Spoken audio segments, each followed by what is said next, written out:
Bom, a outra ferramenta de documentação que a gente tem disponível para o código é o Sphinx. A ideia do Sphinx é ser uma ferramenta de automatização da geração de páginas de código.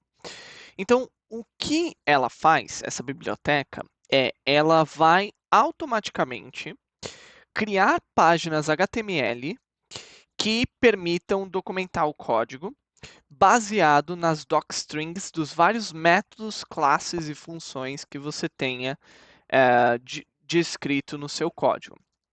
Então, se vocês já viram documentação de bibliotecas como, por exemplo, sklearn ou NumPy, mas no geral, a maioria das bibliotecas em Python hoje são baseadas, essas documentações que vocês veem de páginas web, elas são baseadas em algum tipo de automatizador de geração de páginas HTML. E o Sphinx é o mais popular desses automatizadores. Então, para trabalhar com Sphinx é muito simples, na verdade. Você pode vir aqui e fazer um conda install -c conda forge Sphinx, se eu não estiver enganado. Talvez seja alguma coisa diferente, Sphinx, mas basta, como sempre, na dúvida você pode vir aqui e procurar um conda install Sphinx para ver se é isso. Então tá aqui, Sphinx. Aqui ele está instalando da biblioteca Anaconda. Vamos ver se tem disponível no Conda Forge. Aparentemente tem, então posso dar um yes aqui para ele instalar. Então estou instalando 3.5.4. Deixa eu vir aqui criar um novo branch. Aula. Opa, não é isso que eu quero. Criar aqui aula-sphinx. E aí vamos vir aqui no meu README. O que eu estou fazendo? Estou fazendo essa instalação aqui do Sphinx.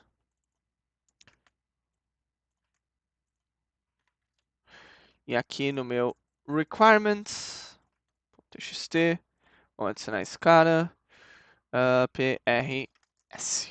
Ok. Então tem o meu Sphinx adicionado aqui. Aí como é que eu uso o Sphinx?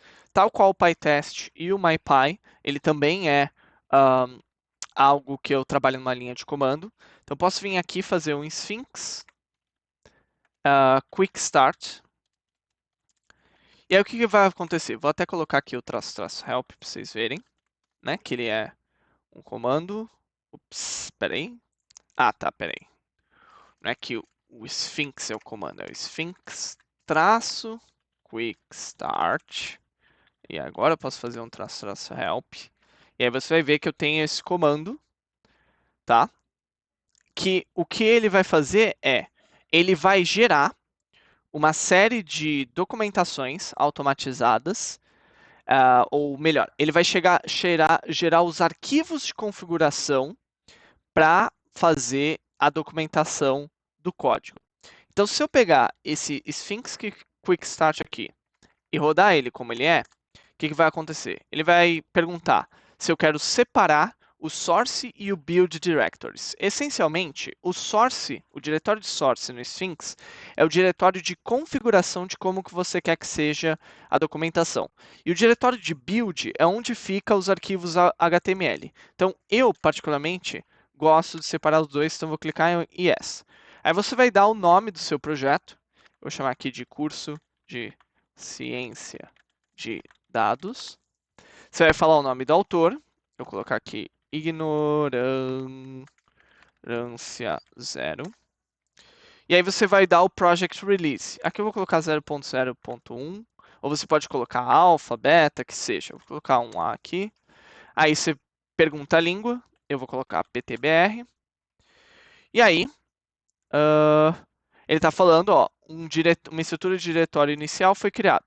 Se você der um refresh aqui, ele já fez, na verdade.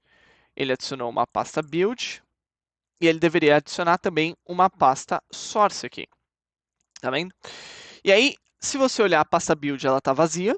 Por que ela está vazia? Porque eu ainda não construí nada, eu não gerei a minha documentação, mas ele gerou a pasta source. E a pasta source tem alguns arquivos. Ele tem esse conf.py, o index.srt, e além disso ele criou outros dois arquivos, que é o makebatch e o makefile.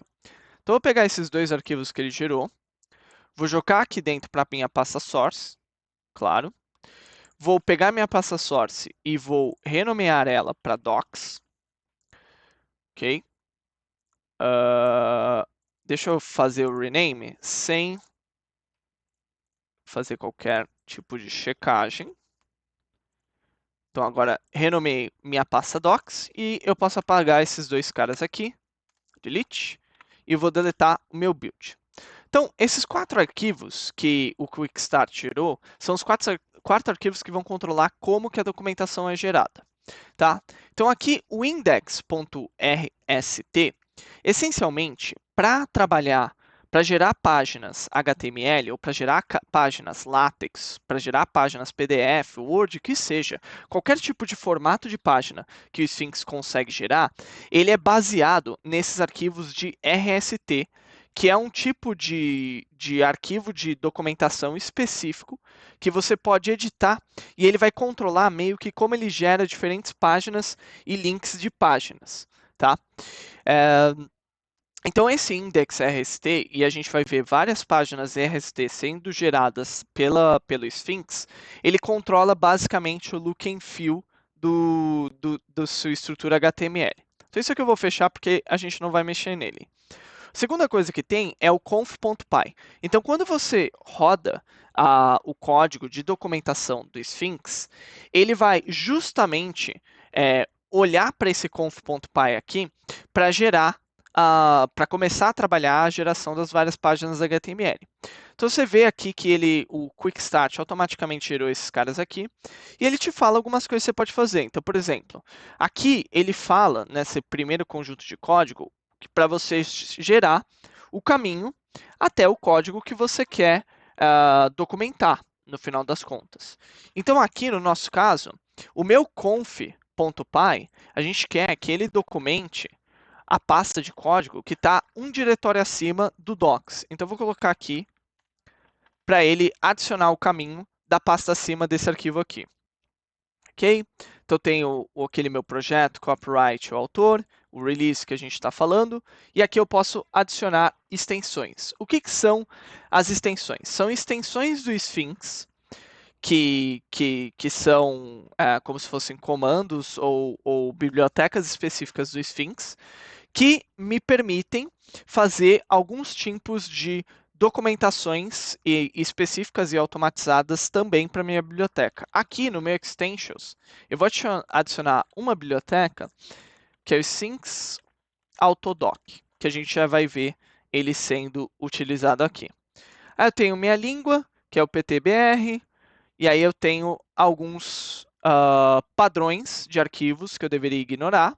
Então aqui eu vou ignorar alguns padrões, eu vou ignorar o arquivo build, vou ignorar o thumbs.db e vou ignorar o .ds _store. E esses são só alguns nomes de arquivos que o build a gente já vai ver ele sendo gerado, o thumbsdb e o dsstore, se não me engano, é algo específico do Mac, o thumbsdb eu não me lembro o que é. Mas em essência, ele vai procurar qualquer tipo de arquivo ou diretório que tenha esse padrão de nome e ele vai ignorar no momento de construir a minha documentação. E aí, por fim, eu tenho como que eu quero que seja a saída dos meus dados. E aí aqui eu tenho o tema do HTML, que tem vários temas para o Sphinx que a gente pode adicionar, e o caminho dos arquivos estáticos. Bom, vocês vão ver que eu deletei tanto o arquivo a pasta templates quanto o estático, mas é justamente onde a gente coloca templates de páginas HTML que a gente quer adotar, e o estático é onde a gente coloca style sheets que a gente quer usar no nosso código. Mas enfim, eu vou deixar o conf.py como ele está aqui agora e vou mover para o próximo, que é o make_batch. E o make_batch é quem controla como vai ser a criação dos arquivos de documentação. Então aqui o meu make_batch, você vai ver que das várias coisas que ele está fazendo, o mais importante para nós é que ele está setando quem é o diretório fonte dos dados e qual é o nome do diretório que vai criar os dados. Então, Quando eu rodei o meu Quick Start, eu rodei aqui da pasta curso Ciência Dados Treino. E aí, ele gerou esse make batch aqui no meu root, apontando para a pasta source, que era onde estava esse arquivo de conf.py, e apontando também para uma pasta build que ele criou automaticamente. O que eu quero que ele faça? Eu quero que ele faça tudo dentro dessa pasta docs. Então, o que eu vou fazer? O build dir, eu vou chamar de underline build, que é esse padrão que eu coloquei para ele ignorar aqui no conf test. E a pasta source vai ser minha própria pasta, minha pasta ponto, porque eu vou executar esse make de dentro da pasta docs aqui. Então, acho que isso deve ser suficiente em termos de alterações desse cara. E por fim, a gente tem o makefile, que se você for ver, eu só vou precisar trocar esses dois caras aqui, o ponto e o build. Beleza? E aí agora eu tenho as configurações da minha documentação. Só que, a princípio, para eu rodar a documentação do meu código, existe uma extensão muito útil, que foi justamente a extensão que eu apontei aqui no conftest, que é o meu Autodoc. E o que o Autodoc faz, ele automaticamente gera esses arquivos de RST aqui para documentar o meu código. E para isso, existe um comando que eu posso chamar, que se chama sphinx-api doc. E aí eu posso chamar ele com traço O A aqui, nesse caso. Na verdade, deixa eu fazer cd docs. E aí deixa eu colocar aqui Sphinx, traço API doc. E aqui traço O A. E aí quando eu rodar isso, ele vai dar um erro, nesse caso. Porque o que ele espera é um nome de um arquivo de módulo, para a gente poder fazer essa documentação. Então, o nome do nosso arquivo de módulo vai ser, e aqui eu posso colocar help, para vocês verem a documentação da função também, né, que tem várias extensões e tudo mais, mas o que ele precisa é justamente de qual vai ser o diretório-alvo, tá vendo aqui o destination dir, né, e qual que é a fonte, que deixa eu ver, que a gente vai colocar aqui, deixa eu ver, colocar aqui API doc, traço A, e eu vou colocar aqui passo a passo, SRC, vamos ver se ele identifica. E aí ele identificou. Agora, se eu der um reload nesse cara, veja que ele criou esse diretório A com os arquivos RST da minha documentação, tá? Com todos os arquivos documentados aqui. Eu vou mudar o nome de A para API doc. E aí vocês vão ver que ele vai gerar um outro diretório aqui chamado API doc. Vou deletar esse diretório A. E se a gente for ver esse cara aqui, o que ele vai ter vai ser um conjunto de arquivos RST com os códigos que a gente não conhece aqui, mas cujo objetivo é justamente fazer a documentação das minhas bibliotecas. E agora, o que eu posso fazer é rodar um comando chamado Sphinx, ou melhor, posso chamar aqui make HTML, ou seja, eu estou chamando esse make aqui, .bat. Se eu executar esse cara aqui, você vai ver que ele vai construir, dentro da minha pasta docs, uma pasta build, onde vai ter o meu código HTML. Se eu for nesse código HTML, que está aqui, você vai ver que ele gerou essa página index.html, onde eu posso clicar, por exemplo, no módulo index, clicar aqui, por exemplo, no RCINAP docente, e você vai ver que ele gerou toda a minha documentação de código. Então veja que ele diz aqui, ele colocou aqui, esse é o módulo do INEP docente, ele falou, aqui tem a descrição do INEP docente, que é o docente shell, é a classe que realiza o processamento de dados do docente sem escolar, aí ele tem algumas propriedades base e saída, que ele lista o nome dos arquivos de saída, que retorna uma lista de arquivos que compõem as bases de saída, ele tem o processain que realiza o processamento de indicadoras e assim vai.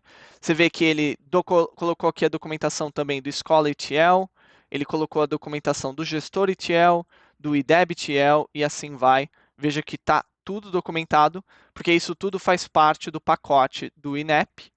E aí eu posso navegar aqui entre os vários pacotes que eu trabalhei. Então, deixa eu ver o info, você vê que ele tem a documentação do logs e do web aqui. A gente pode clicar no Datamart, e aí você vai ver que ele tem toda a documentação das configurações, do Datamart de escola e assim vai. Então, tudo isso gerou essas páginas HTML automáticas que me permitem documentar todo o meu código de uma maneira que um ser humano consegue ler e navegar aqui. Tá? Isso aqui, essas páginas HTML, eu consigo converter através do Sphinx, consigo montar páginas PDF, inclusive consigo subir essas páginas do Sphinx no Confluence, se eu quiser manter o meu código lá. Mas tudo isso foge um pouco ao escopo do que eu queria mostrar para vocês. Aqui eu só queria mostrar para vocês rapidamente como que você consegue fazer a documentação do seu código de maneira rápida.